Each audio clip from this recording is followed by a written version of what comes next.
actions, and the world will have a generation of idiots. I think the day we feared is now finally here.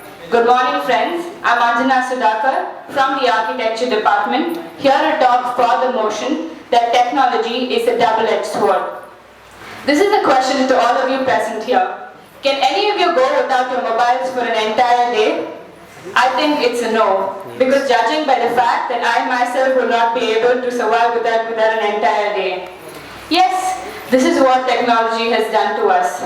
I do agree the fact that I come to Padur every day from the city is because of technology, and the fact that I can make my order of my favorite shoe in just a jiffy is because of technology, and the fact that anybody in Vindakal and Neyveli knows everything that's happening in the US is because of technology.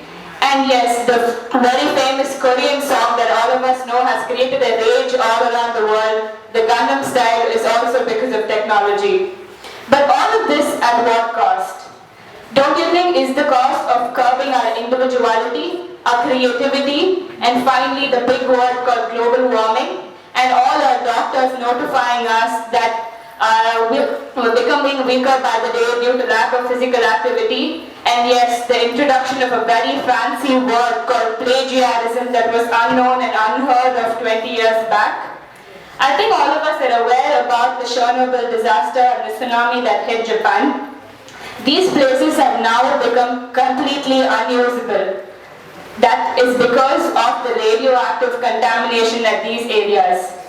And people who believed that nuclear power is going to change their lives forever has now completely disrupted it. Another major sector is medicine, where technology has played its major role. Surgeries that can be made in 2 hours, and the fact that polio and tuberculosis that people believed was incurable at a point of time is now completely curable and has a solution. All these should be making our life expectancy of this generation much better, don't you think so? But why is that our life expectancy of this generation is much lower than that of the previous ones? And every third person now is either diagnosed of hypertension, blood pressure, or diabetes. Next is our gadgets, our cell phones, our laptops. All of these were introduced with the intention that we finish our work faster and that we make more time for ourselves. But are we really doing that? Do we find time to talk to our partners? Do we find time to talk to our parents, our friends, our relatives? Yes, that is a big question.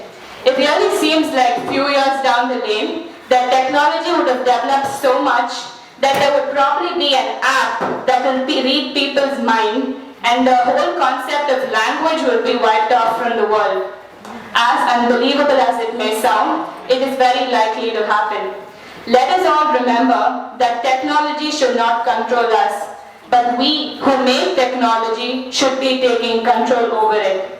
Good and evil are always sides of the same coin.